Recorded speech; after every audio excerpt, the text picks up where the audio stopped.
Era eso de, mándame tu ubicación para saber que estás bien, avísame cuando llegues. ¿Por qué no me contestas si estás en línea? Todo venía envuelto en preocupación. Y yo pensaba, bueno, es que me quiere, me ama.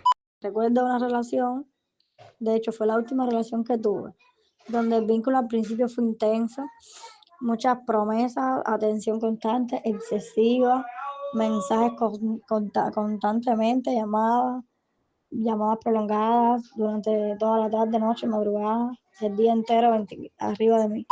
Porque a pesar de que son pareja, cada cual tiene su vida y cada cual tiene que defender su espacio privado. Y el espacio virtual generalmente tiende a violar esto. Y creo que son límites que desde un inicio que comienza una relación es bueno establecerlo para la salud y para la felicidad de la relación. Love bombing, gaslighting, ghosting, zombing, palabras nuevas para violencias viejas, conductas que muchas veces se presentan como parte del juego romántico, pero que dejan huellas profundas en la autoestima, la seguridad emocional y la manera en que imaginamos lo que es una relación sana. No siempre duelen de inmediato, a veces se sienten como amor hasta que dejan de sentirse bien.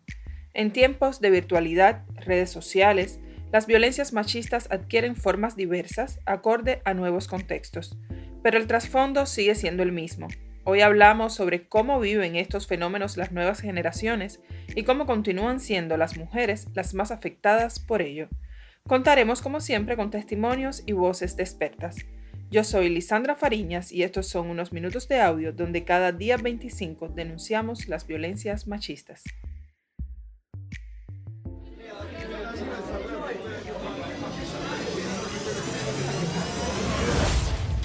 Alcemos la voz, un podcast de la corresponsalía en Cuba del Servicio de Noticias de la Mujer de Latinoamérica y el Caribe, SEMLA. Te proponemos encontrarnos el día 25 de cada mes para hablar sobre la violencia desde miradas diversas. Daremos voz a activistas y expertos, a personas con experiencia de vida y testimonios relevantes. Y claro, tus opiniones también serán importantes.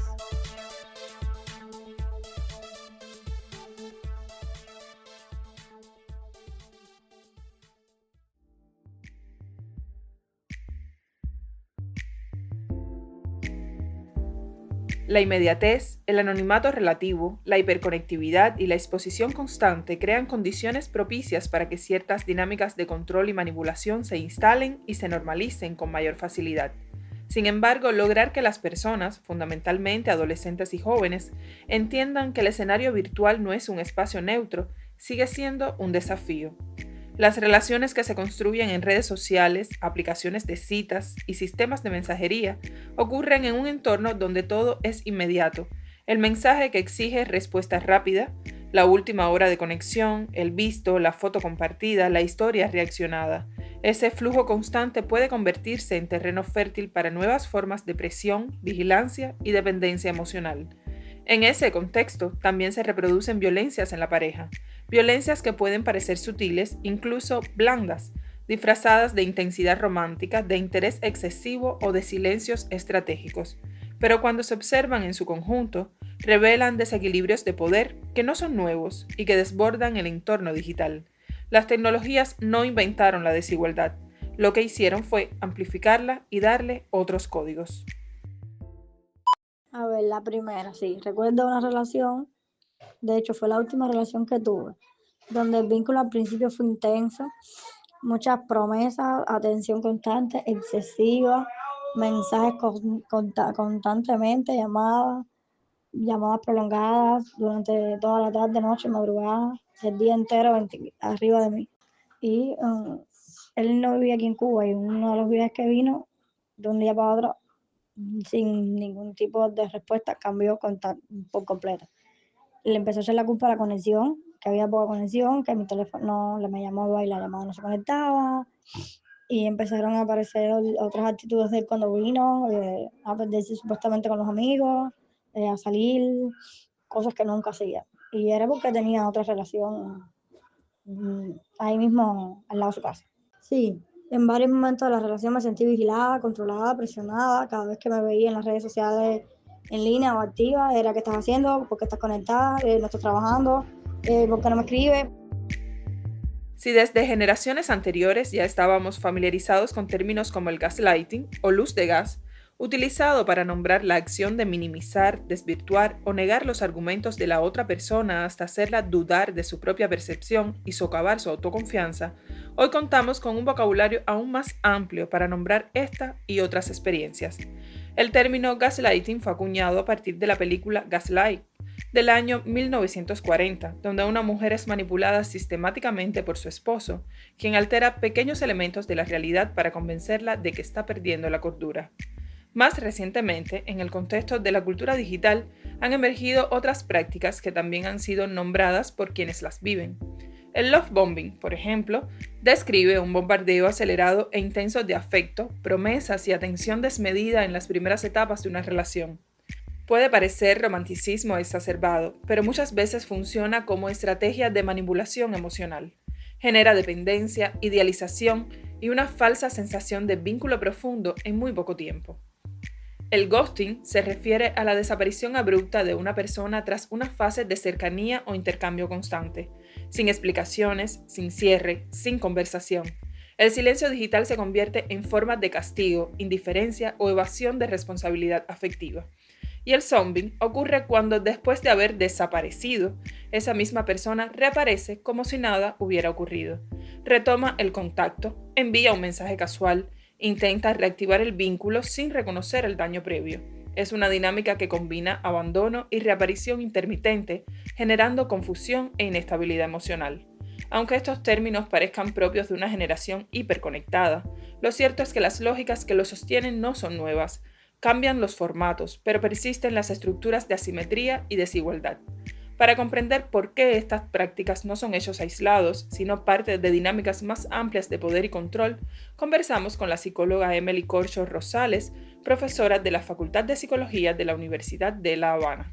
Justamente, su investigación doctoral se centra en la violencia digital en las relaciones de pareja, con énfasis en fenómenos como el love bombing, el ghosting y el zombing. Desde la psicología de género, ella advierte que estas violencias emocionales y digitales no surgen de la nada. Responden a construcciones sociales que siguen colocando a las mujeres en una posición de mayor vulnerabilidad afectiva, donde se les socializa para sostener el vínculo, justificar conductas dañinas y asumir como propias las rupturas o conflictos.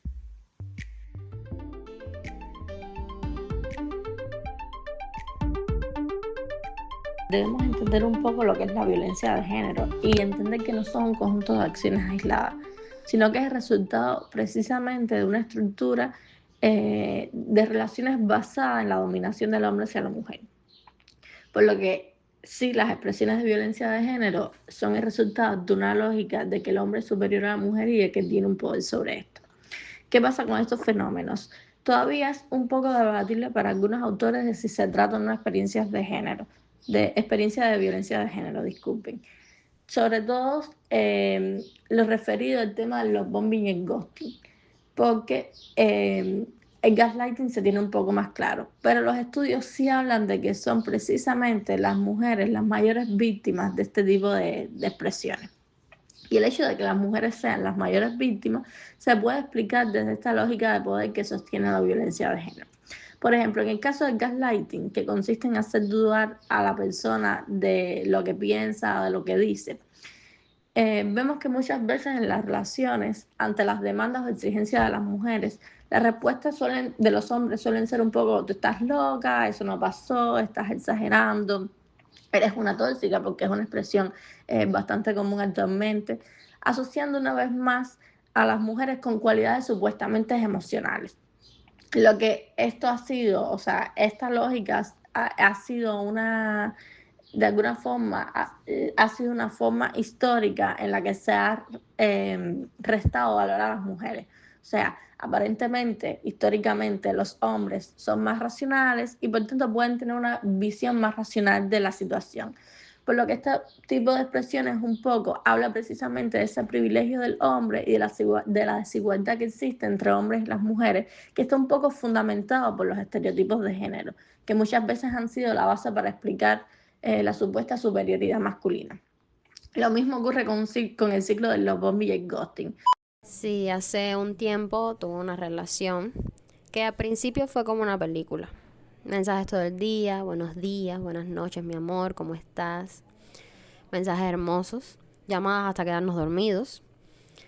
Yo me sentía elegida, importante, como que por fin alguien me estaba dando toda esa atención que uno cree que necesita.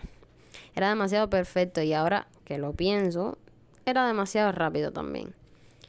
Después lo que cambió no fue de golpe, fue poquito a poco. Los mismos mensajes constantes se volvieron en reclamos. Si no respondía en 5 minutos ya era ¿con quién estás? ¿Por qué no contestas? ¿Por qué te veo en línea y no me contestas rápido? En fin. La atención dejó de sentirse bonita y empezó a sentirse como vigilancia. Las promesas se transformaron en exigencias. Ya no era quiero estar contigo todo el tiempo, era tienes que estar conmigo todo el tiempo. Y si yo quería salir con amigas o simplemente desconectarme, era un problema. Yo creo que lo que pasó después fue que la intensidad se convirtió en control. Y yo, como estaba tan acostumbrada a esa intensidad, me costó darme cuenta de que eso no era amor, era dependencia disfrazada. Y cuando quise poner límites, ya él estaba acostumbrado a tener acceso total a mí. Y ahí empezaron las discusiones más fuertes. Empezaron más problemas y más problemas y más problemas. Lo más duro fue entender que lo de al inicio, lo que era al principio, parecía pasión. En realidad era una señal de alarma que yo no supe leer. La experta explicó que según resultados preliminares de una investigación en curso, aplicada hasta ahora a 359 jóvenes y que prevé ampliarse a más de 1,000 participantes, estos fenómenos presentan una incidencia superior al 50% en mujeres, mientras que en los hombres no supera el 20%. Aunque pueden afectar a ambos sexos, Corcho subrayó que el impacto no es simétrico. Las mujeres resultan más vulnerables debido a construcciones socioculturales que refuerzan la búsqueda del amor ideal, la necesidad de validación afectiva constante y la responsabilidad de sostener el vínculo, incluso en contextos donde existen señales de daño. A las mujeres se nos ha enseñado toda la vida una serie de mitos románticos relacionados con el príncipe azul, con la media naranja, con el amor que debe durar para siempre, con la lógica de que hay que luchar por ese amor de para toda la vida, que de alguna forma nos expone a esperar a encontrar esa persona, que a ese príncipe que se supone que nos debe cuidar y que nos debe proteger.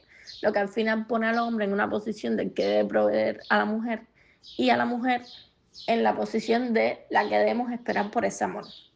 Es por eso que nosotras mujeres solemos ser un poco más vulnerables a caer en este ciclo en donde nos profesan el amor y lo tomamos como la mayor expresión de amor.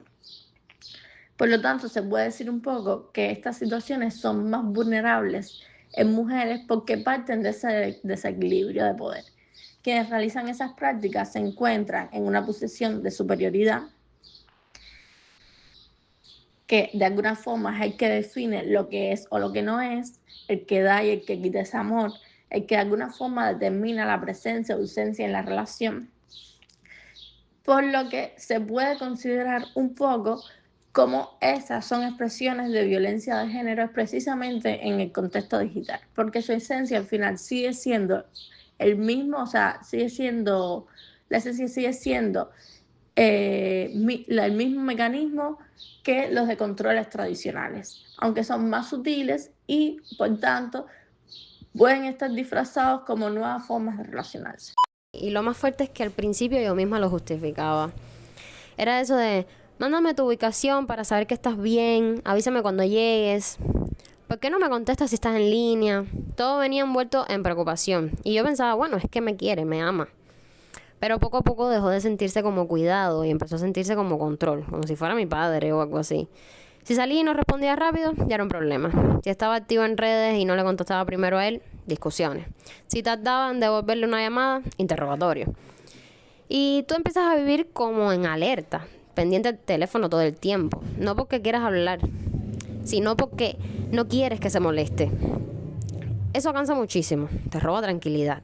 Lo más triste es que uno termina adaptándose. Dejas de hacer cosas para evitar conflictos, dejas de disfrutar momentos porque estás pensando en que tienes que reportarte. Y cuando alguien te dice, es que lo hago porque te amo, tú te quedas en silencio. Porque, ¿cómo discutes con el amor? Sin embargo, recientemente nosotros hicimos como una investigación sobre el tema de la cibervigilancia digital, que es una expresión de la violencia en las relaciones de pareja en este contexto. Y era interesante el resultado que nos daba porque veíamos un poco, o sea, nosotros este estudio trabajamos con las variables de no el que te hagan, sino el hacer, ¿no? Y vimos un poco cómo las mujeres solían estar más vigilantes a sus relaciones que los hombres. Sin embargo, aparentemente podría decirse, entonces eso no es una expresión de violencia de género, etcétera. Pero realmente si entendemos el trasfondo, o sea, si logramos explicar o entender por qué ocurre esto, y tiene precisamente como base los mismos mitos del amor romántico. O sea, al final, las mujeres se nos ha enseñado que tenemos... o sea, que esa persona nos tiene que amar, nos tiene que, o sea, como que hay una serie de mitos que nos está llevando un poco a ser más inseguras, a ser más ansiosas en los vínculos, a precisamente a establecer vínculos más inestables, tener menos confianza en uno y tener vínculos más ansiosos y que por tanto que nos llevan a este tipo de comportamiento, porque al final son el resultado precisamente de apegos ansiosos. Y esos apegos ansiosos son consecuencias de cómo históricamente nos han enseñado a establecer vínculos. Y también tienen la misma base, o sea, la base siguen siendo esos mitos del amor romántico, siguen siendo esas lógicas de subordinación en donde la mujer tiene que esperar por el amor del hombre y por tanto ante esas ansiedades terminan siendo respuestas o termina siendo la consecuencia de toda esta cultura o todos estos patrones que nos han enseñado desde la infancia. Desapareció así de un día para otro, sin pelea grande, sin cierre, sin explicación. Yo me quedé revisando el teléfono como una loca, pensando que hice algo mal, si dejé algo que no debía, si fui demasiado intensa, si no fui suficiente. Ese silencio duele más que una discusión, porque te deja hablando sola contigo misma. Y cuando volvió como si nada. Un hola perdida, un hola he pensado mucho en ti, como si el tiempo no hubiera pasado. Y lo peor es que cuando volvió, algo dentro de mí se activó otra vez, como esa esperanza tonta de ahora sí va a ser diferente. El efecto fue fuerte, me descolocó. Yo estaba empezando a sanar, a convencerme de que no necesitaba a alguien que se fuera sin explicación, y de pronto aparece y me mueve todo otra vez. Me sentí confundida. Parte de mí quería reclamarle, preguntarle por qué me hizo eso. Pero por otra parte solo quería que no se volviera a ir. Y ahí me di cuenta de algo que me dolió aceptar. Su regreso no era amor, era control. Era comprobar si todavía tenía acceso a mí. O sea, era un juguetico para él. Estas dinámicas en el mundo virtual, advirtió la psicóloga Emily Corcho Rosales, no solo afectan la autoestima y la seguridad emocional, sino que también reconfiguran las expectativas sobre lo que se entiende como una relación normal o sana. Influyen en cómo las jóvenes imaginan sus vínculos, qué modelos de pareja terminan reproduciendo y sobre todo qué conductas llegan a naturalizar o tolerar, alerta la experta, quien también insiste en que el riesgo no está únicamente en el daño inmediato, sino en la normalización progresiva de prácticas de control, manipulación o inestabilidad afectiva que comienzan a percibirse como parte inevitable del amor. Nosotros la denominamos como producción subjetiva de la esfera de relaciones de pareja y vemos precisamente cómo este tipo de situaciones de alguna forma está incidiendo en la forma en la que el ideal que construyo de pareja, en la autopercepción, en la percepción que tengo de autoeficacia para establecer un vínculo, en los tipos de vínculos que establezco, si están más basados en la pasión, en la confianza, en el compromiso, ¿no? Entonces, precisamente todas esas situaciones de alguna forma indican o inciden en la configuración subjetiva de lo que se está estudiando, lo que se está entendiendo hoy día como pareja, ¿no? Estas prácticas son recurrentes y además están validadas por la cultura un poco como por la cultura de la seducción, como vimos anteriormente, lo que puede llevar un poco a normalizarlas, ¿no? Incluso para algunas personas ya constituye una búsqueda en la relación, es decir, ya si no existe una estabilidad emocional, un proceso acelerado, una pasión muy rápida en un primer momento, significa que no existe esa pasión en el indicador, esa pasión como indicador en el amor. O sea, las personas ya no sienten que aman cuando no están viviendo este proceso.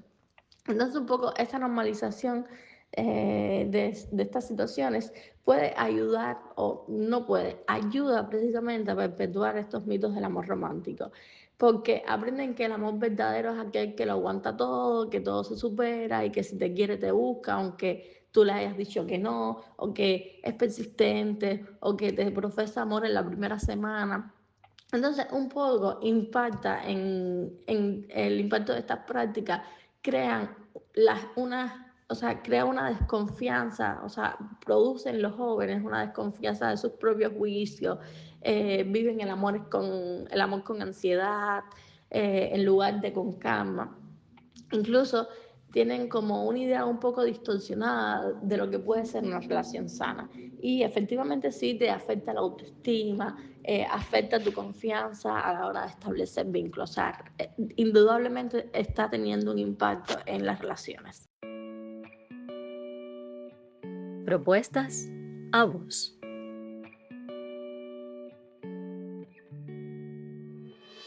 Hoy queremos recomendarte una herramienta muy útil, la Guía Seguridad en Internet, guía práctica para mujeres y niñas, disponible en el sitio web de ONU Mujeres. El mundo digital nos conecta, nos empodera, pero también puede ser un espacio de riesgo. Para millones de mujeres y niñas, el abuso digital es real, desde imágenes íntimas compartidas sin consentimiento hasta deepfakes, ciberacoso, control de dispositivos y amenazas que cruzan la pantalla y afectan la vida real. Esta guía explica qué es abuso digital y cómo reconocerlo. Mensajes acosadores, exigencias de contraseñas, campañas de difamación, contenido manipulado, grooming, suplantación de identidad y muchas otras formas de violencia que a veces empiezan de manera sutil, pero que no deben ignorarse. También ofrece pasos concretos para protegerte, bloquear y denunciar, detener la propagación de contenido, guardar evidencia, hablar con alguien de confianza, asegurar tus cuentas y buscar apoyo en organizaciones y líneas de ayuda especializadas. Entre los recursos que recomienda la guía están Take It Down y Stop Non-Consensual Image Abuse, para eliminar imágenes sin consentimiento, y directorios globales como Chain y No More, que conecta con apoyo jurídico, psicológico y de seguridad digital. El objetivo es claro: la tecnología puede ser un arma, pero también puede ser nuestra aliada. Con información, herramientas y apoyo, podemos crear espacios digitales más seguros, donde primen el respeto, la igualdad y la autonomía. Si quieres cuidarte a ti misma y a otras, esta guía es un recurso imprescindible. Y esto es todo por hoy. Pronto volveremos con propuestas a vos.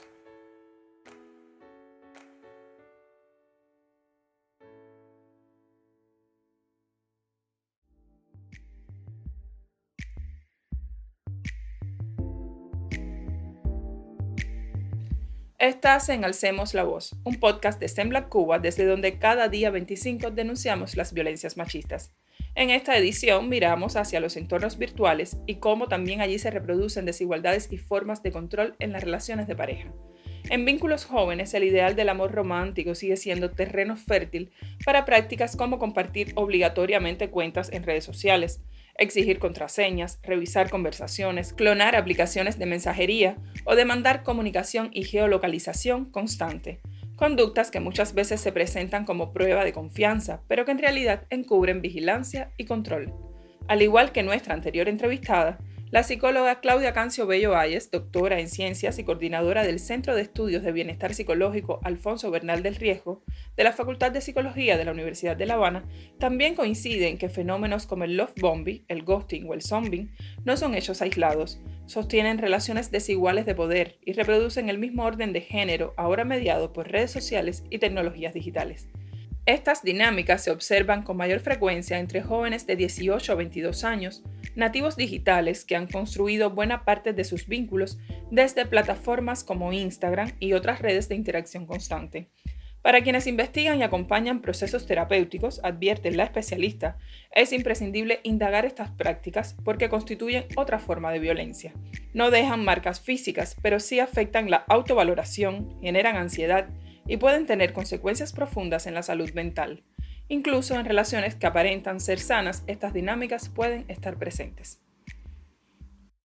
Por supuesto, todo esto del control en la pareja, lo mismo de la mujer hacia el hombre que del hombre hacia la mujer, sucede hoy con mucha más facilidad. Antiguamente no había forma de tener tanto control, hoy sí. Hoy, si no me respondes un SMS, te escribo un WhatsApp, si no me respondes el WhatsApp, te llamo y te localizo donde quiera que estés. Lo mismo por una videollamada, que incluso lo considero como que más invasor de la privacidad de la persona, porque si no me respondes un mensaje, te hago una videollamada para ver incluso dónde tú estás. Y es una cuestión que invade la privacidad.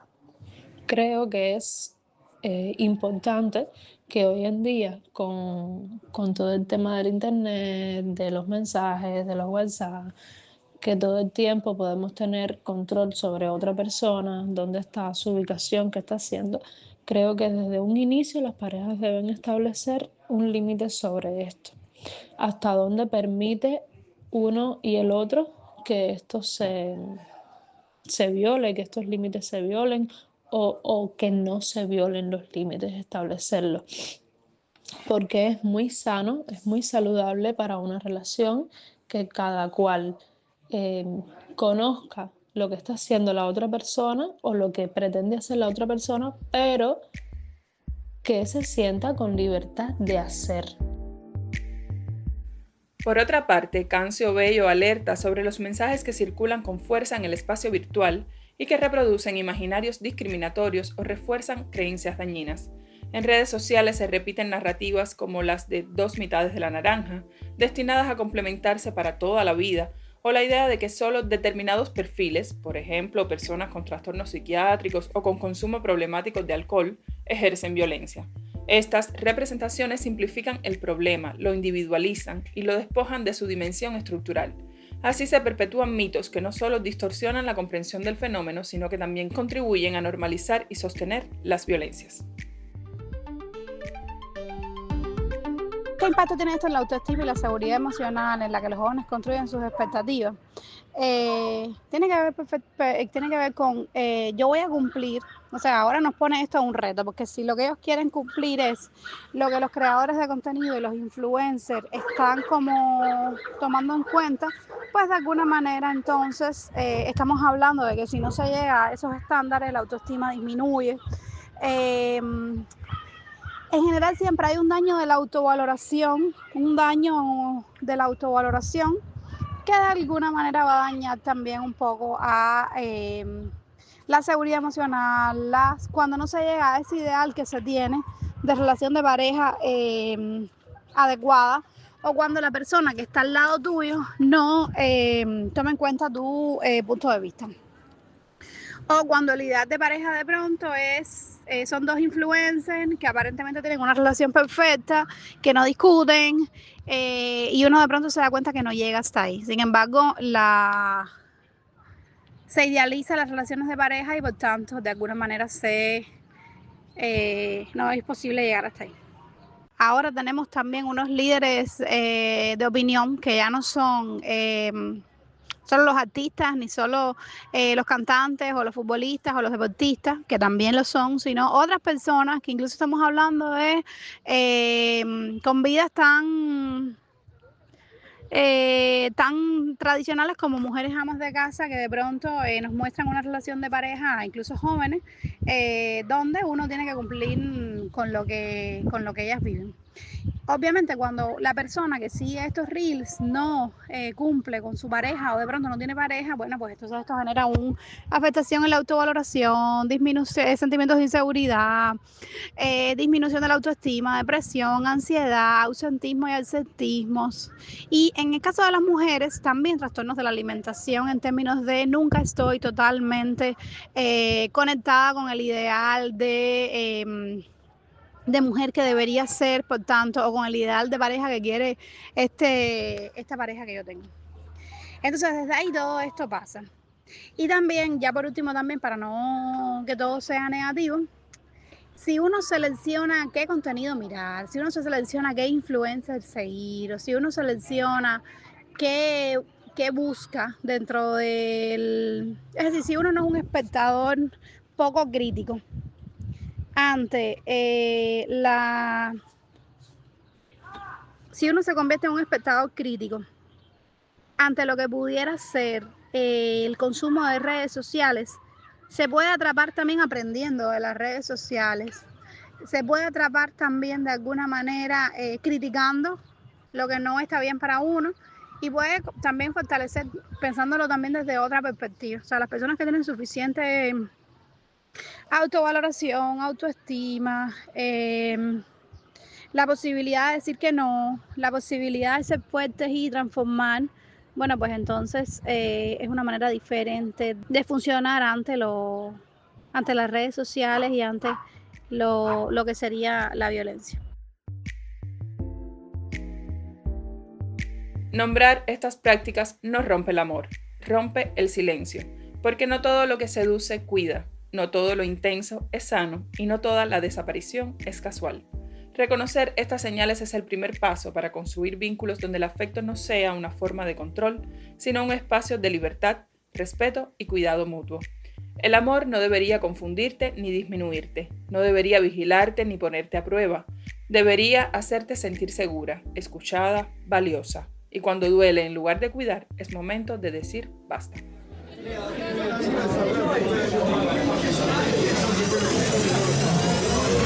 Y ya bajamos decibeles. Hasta otro encuentro en que alcemos la voz.